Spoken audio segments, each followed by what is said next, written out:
Assalamualaikum warahmatullahi wabarakatuh. Pada kesempatan kali ini kami akan membuat video berupa podcast di mana kami akan mewawancari beberapa narasumber, yaitu 2 orang generasi Z, 2 orang tua Gen Alpha, dan 2 orang guru sekolah luar biasa. Pertama-tama perkenalkan terlebih dahulu, nama saya Jessica Perkesa Nazarina, dan tentunya saya di sini tidak sendiri, saya bersama rekan-rekan saya. Hai, saya Olivia Contessa. Saya Liza Watrisi. Saya Riki Wijaya. Kami dari Program Studi Pendidikan Komputer semester 4. Jangan lupa saksikan keseruan dari podcast kami ya. Jangan lupa like dan follow. Assalamualaikum warahmatullahi wabarakatuh. Waalaikumsalam warahmatullahi wabarakatuh. Baiklah, di sini kami sudah bersama dengan Gen Z. Bolehkah perkenalkan diri terlebih dahulu? Baiklah, terima kasih atas waktunya. Perkenalkanlah, nama saya Miki Andika. Saya dari Program Studi Informatika Fakultas Ilmu Komputer Universitas Dasen Bengkulu. Baik Kak, di sini kami akan menanyakan beberapa hal tentang diri kakak. Boleh kami? Baik, kita langsung ke pertanyaan aja Kak. Apa yang kakak lakukan saat merasa stres? Pada saat saya merasa stres, saya yang pertama itu mendekatkan diri kepada Yang Maha Kuasa, dan yang kedua itu saya pergi liburan, mencari udara segar kayak gitu, dan saya bercerita kepada teman-teman sebaya saya atau teman-teman setongkrongan dan teman-teman saya seperti itu. Dan bagaimana cara kakak menyelesaikannya? Cara saya menyelesaikannya, saya melakukan perbaikan diri seperti itu kan. Melakukan perbaikan diri dalam arti kata saya sering-sering membaca buku kayak gitu. Saya bercerita kepada orang tua, dan saya melihat bahwasannya orang itu jangan terlalu serius kayak gitu. Jangan terlalu serius dalam arti kata, tapi kita harus ada planning dan harus ada target kayak gitu. Untuk menyelesaikan masalah stres tadi, saya lebih mengoreksi diri saya, dan jangan terlalu kecapean dan jangan terlalu tidur terlalu malam seperti itu. Oke Kak, baik Kak. Bagaimana cara kakak membagi waktu antara kuliah, istirahat, dan hiburan? Baik, untuk masalah pembagian waktu atau manajemen waktu, saya yang pertama saya prioritaskan untuk kuliah.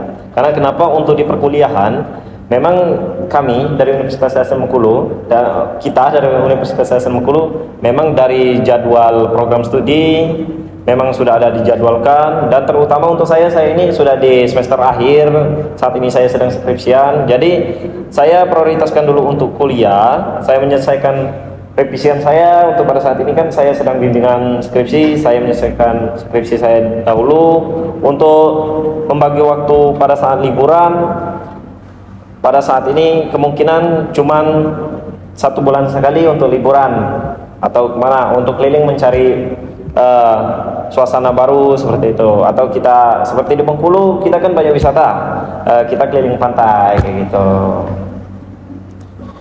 Apa yang membuat kakak termotivasi untuk terus berkembang sampai di titik ini? Baik, untuk motivasi saya itu terutama saya itu melihat diri saya terlebih dahulu. Gimana caranya saya ini menjadi orang yang memotivasi untuk orang lain, dan saya melihat teman-teman seperjuangan yang sudah di atas saya sudah berhasil, dan juga melihat mentor-mentor pengusaha kayak gitu, dan juga saya melihat orang-orang hebat seperti Bapak Ibu dosen di Universitas Dasen Bengkulu, di mana mereka menjadi orang sukses. Dan saya selalu memotivasi diri saya bahwasanya saya ini harus menjadi seorang motivator atau seorang yang memotivasi untuk orang lain. Sepertinya dahulu memang saya ini jiwa kepemimpinannya memang sudah ada dari saya sekolah dasar, yang mana saya sudah menjadi ketua kelas dari kelas 4 SD, dan saya menjadi ketua kelas selama 3 tahun di SMP. Itu sudah menjadi satu periode untuk menjadi ketua OSIS, dan saya juga menjadi 3 tahun menjadi ketua kelas di SMK Negeri 1 Selatan ya di mana, dan saya juga menjadi ketua OSIS 1 periode. Dan pada saat ini saya hampir berkuliah di semester akhir, sudah menjadi komti juga. Sekarang sudah menjadi komti, dipercaya oleh teman-teman. Kalau kita akumulasikan, kita totalkan, saya ini sudah menjadi ketua kelas selama 12 tahun kurang lebih seperti itu. Dan cita-cita saya ke depannya gimana caranya saya ini menjadi orang yang hebat. Itu untuk sama rekan-rekan juga. di mana saya bisa menjadi memotivasi orang lain supaya kedepannya menjadi orang yang sukses seperti itu. Dan satu hal yang perlu kita ingat, bahwasanya segala proses yang kita ambil, segala sesuatu yang kita ambil, hal yang terjadi pada saat ini ada sebab dan akibatnya. Jadi kita harus menyelesaikan masalah itu dan kita harus menuntaskan masalah itu. Ingat keluarga tercinta, ingat bapak ibu di rumah, dan satu lagi, pulanglah sebagai sarjana. Seperti itu ya. Keren. Oke kak, menurut kakak tuh seberapa jauh kakak mengenal diri kakak sendiri? Untuk mengenal diri saya sendiri cukup jauh dan sangat jauh seperti itu. Karena kenapa? Bahwasanya saya mengenal diri saya ini dari kecil, melihat sepertinya dokumentasi kayak gitu kan dari dahulu. Untuk mengenal diri saya, bahwasanya saya ini kemungkinan kekurangan manusia itu semuanya ada kekurangan. Mungkin kita di manajemen waktu, mungkin kayak telat sedikit kayak gitu. Jadi mungkin yang harus saya tingkatkan sekarang adalah supaya saya manajemen waktu itu lebih tepat kayak gitu, untuk jangan sampai terhambat. Karena pada saat ini kan saya sudah di semester akhir, bahwasannya untuk mengenal diri saya ini saya harus lebih bertahap lagi, karena kedepannya ada hal yang lebih besar yang akan saya kejar, yaitu selesai dari universitas saya kan akan mengenal lingkungan kerja kayak gitu. Baik kak, itu saja pertanyaan dari kami. Terima kasih kepada Kak Miki Andika yang sudah meluangkan waktu dan sudah menyempatkan hadir di podcast kami pada siang hari ini kak. Baik. Baiklah, untuk mewawancarai generasi selanjutnya, kami sudah bersama dengan narasumber kedua kami. Silakan kak, perkenalkan diri terlebih dahulu. Perkenalkan, nama saya Muhammad Adil Putra Sumantri, Prodi Pendidikan Jasmani Universitas DASL Bengkulu. Di sini kami akan memberikan kakak beberapa pertanyaan mengenai diri kakak sendiri. Boleh kak Bima? Langsung saja kita ke pertanyaannya kak. Apa yang kakak lakukan saat merasa stres dan bagaimana cara kakak menyelesaikannya? Yang saya lakukan saat stres, biasanya saya mendekatkan diri kepada Tuhan dan beraktivitas olahraga, contohnya seperti berlari dan bermain futsal. Oke, pertanyaan selanjutnya, bagaimana cara kakak membagi waktu antara kuliah, istirahat, dan hiburan? Tentunya saya sangat memprioritaskan waktu kuliah. Saya mengatur waktu istirahat dengan tidak tidur terlarut malam. Dan ketika ada waktu luang, saya memanfaatkan dengan menonton bola. Apa yang membuat kakak termotivasi untuk berkembang sampai titik ini? Motivasi saya saat ini, saya mengingat kedua orang tua saya mencari nafkah untuk mengkuliahkan saya. Dan menurut kakak nih, seberapa jauh kakak tuh mengenal diri kakak sendiri? Saya mengenal diri saya sangat jauh, tapi tidak seperti manusia mengenal dirinya sendiri. Saya memahami bagaimana saya bekerja, apa yang bisa saya lakukan, dan di mana batas kemampuan saya. Oke, itulah tadi pertanyaan-pertanyaan dari kami kak. Terima kasih Kak Nadil karena sudah meluangkan waktu dan sudah hadir di podcast kami siang hari ini. Ya. Teman-teman, itulah tadi podcast bersama narasumber generasi Z. Sekian kami akhiri. Wassalamualaikum warahmatullahi wabarakatuh. Waalaikumsalam warahmatullahi wabarakatuh. Assalamualaikum warahmatullahi wabarakatuh. Kembali lagi bersama kami. Pada podcast kali ini, kami akan mewawancari orang tua dari Gen Alpha. Nah, di sini kami sudah mendatangkan narasumber. Boleh perkenalkan diri terlebih dahulu, Ibu? Boleh, Ibu Linda. Linda, ya. Baiklah, di sini Bu, kami akan memberikan beberapa pertanyaan kepada Ibu. Boleh, Saudari Liza? Menurut Ibu, apa sih perbedaan antara zaman Ibu waktu masih kecil dengan zaman anak Ibu saat ini? Memang sangat jauh sekali, dikarenakan zaman Ibu belum zaman HP, sekarang sudah zaman HP. Apakah anak Ibu sudah Ibu beri gadget? Sudah, Berapa lama Ibu cuma membelinya? 1 jam. Ya. Lalu upaya apa yang ibu lakukan supaya anak ibu tidak kecanduan gadget? Ibu leskan sudah tuh ibu disuruhnya belajar. Baik, terima kasih sebelumnya Bu sudah meluangkan waktunya untuk hadir pada podcast kami. Sekali lagi kami ucapkan terima kasih Bu. Sama-sama. Baiklah teman-teman, itulah tadi jawaban yang sudah Ibu Linda berikan. Baiklah, di sini kami sudah bersama narasumber yang kedua. Baik Bu, boleh perkenalkan diri terlebih dahulu. Nama saya Resti Notasari. Nah, ya. Baiklah Bu, di sini kami akan memberikan beberapa pertanyaan kepada Ibu. Boleh kepada Liza? Menurut Ibu, apa sih perbedaan zaman Ibu waktu masih kecil dengan zaman anak Ibu saat ini? Kalau zaman ibu masih kecil kan belum canggih. Kalau zaman anak ibu kini tuh sudah canggih semua. Berkaitan dengan zaman modern, pastinya tidak lepas dengan teknologi, misalnya gadget. Jadi, apakah anak ibu sudah ibu beri gadget, lalu berapa lama ibu memberi waktu anak ibu bermain gadget? Sudah diberi gadget, tapi dibatasi waktu cuma 5 menit mainnya. Upaya apa yang ibu lakukan supaya anak ibu tidak kecanduan gadget? Biasanya kami ini sibukkan untuk main bersama di luar rumah. Baik, terima kasih sebelumnya Bu sudah meluangkan waktunya untuk hadir di podcast kami. Sekali lagi kami ucapkan terima kasih. Baiklah teman-teman, itulah tadi jawaban dari orang tua Gen Alpha, yaitu Ibu Resti. Kami akhiri. Wassalamualaikum warahmatullahi wabarakatuh. Assalamualaikum warahmatullahi wabarakatuh. Kembali lagi bersama podcast kami. Di sini kami sudah bersama dengan salah satu narasumber, yaitu guru sekolah luar biasa. Boleh Ibu silakan perkenalkan diri. Baik, terima kasih. Sebelumnya perkenalkan, nama saya Esti Wahyoningsi. Di sini saya sebagai guru SLB Negeri 1 Kota Bengkulu, kebetulan mengajar di kelas 6 SDLB. Oke, baik Bu. Di sini kami akan memberikan beberapa pertanyaan terkait sikap Ibu dalam menghadapi siswa-siswi di SLB. Boleh Saudari Jessica? Baik Bu, langsung saja ke pertanyaan pertama, yaitu metode apa yang sering Ibu gunakan dalam mengajar siswa berkebutuhan khusus? Baik, terima kasih.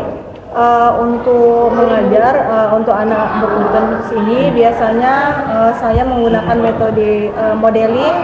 Itu mencontohkan kan, jadi guru mencontohkan bagaimana seharusnya nanti ditirukan oleh anak.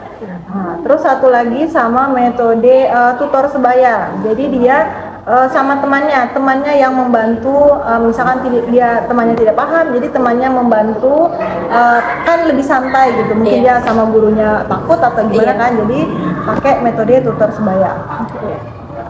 Pertanyaan selanjutnya Bu, bagaimana cara menyesuaikan materi dengan kebutuhan masing-masing siswa? Materi ya.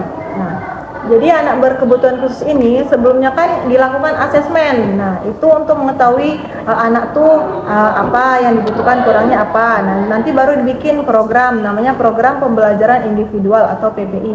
Nah, dari situ baru disesuaikan dengan kemampuan anak tuh, dia materinya perlunya apa, butuhnya apa, bisanya apa gitu, disesuaikan. Nanti itu dibikin PPI-nya.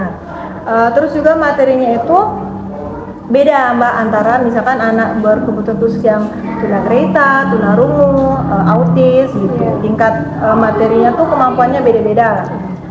Jadi misalkan untuk anak tunagrahita, misalkan dia kelas 6, tapi umurnya tuh bukan umur kelas 6. Jadi materinya diturunkan. Jadi misalkan materi kelas 3 gitu. Jangan kelas 6 karena belum mampu sebenarnya dia ke situ gitu. Nah, seperti itu sih Mbak. Jadi setiap siswa itu Ibu sesuaikan materinya. Baik.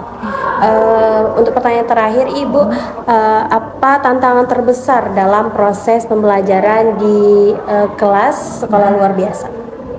Tantangannya mungkin kalau anak ini kan dia tuh mood swing gitulah, moodnya beda-beda kan, kita harus memahami anak tuh karakteristiknya gimana, kan tiap anak tuh beda-beda. Mana misalkan satu kelas itu banyak ketunaan, itu harus diperhatikan satu-satu gitu.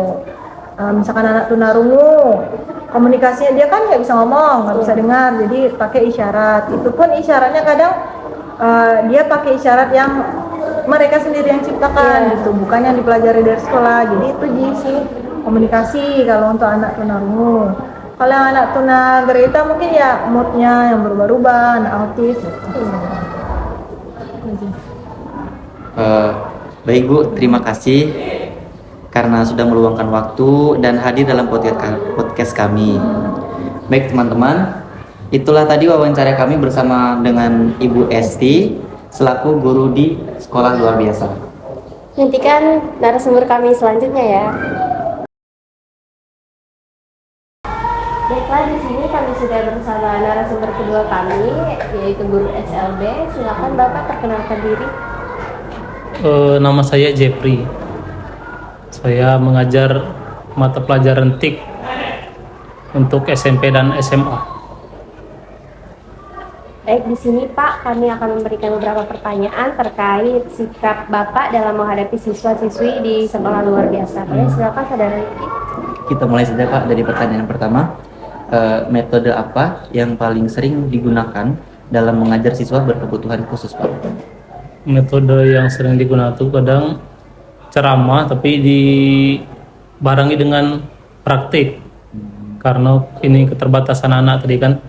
Jadi tidak bisa hanya teori mencatat saja, harus kalau saya selang-seling kalau bahasanya itu kan. Ini kalau minggu ini teori, minggu depannya praktik langsung. Lagi kan pelajaran TIK kan susah untuk dibayangkan. Misal kita ini membuka dokumen kontrol apa gitu, kan susah kalau tidak dipraktikkan di keyboardnya langsung. Jadi ceramah sama ini praktik langsung. Oke. Selanjutnya Pak, pertanyaan kedua, bagaimana cara Bapak menyesuaikan materi dengan kebutuhan masing-masing siswa Pak? Menyesuaikan materi itu ini kita kenali dulu kemampuan anak ya. Kan ini satu kelas itu masing-masing kemampuannya kan beda-beda. Ada yang kadang ada yang belum bisa baca, ada yang sudah bisa tapi masih dikit kosakata yang dikuasainya. Jadi kalau mengajar itu seperti praktik itu di tugas pemberian tugas itu disesuaikan dengan kemampuan anak tadi. Kalaunya misal pelajaran TIK ya.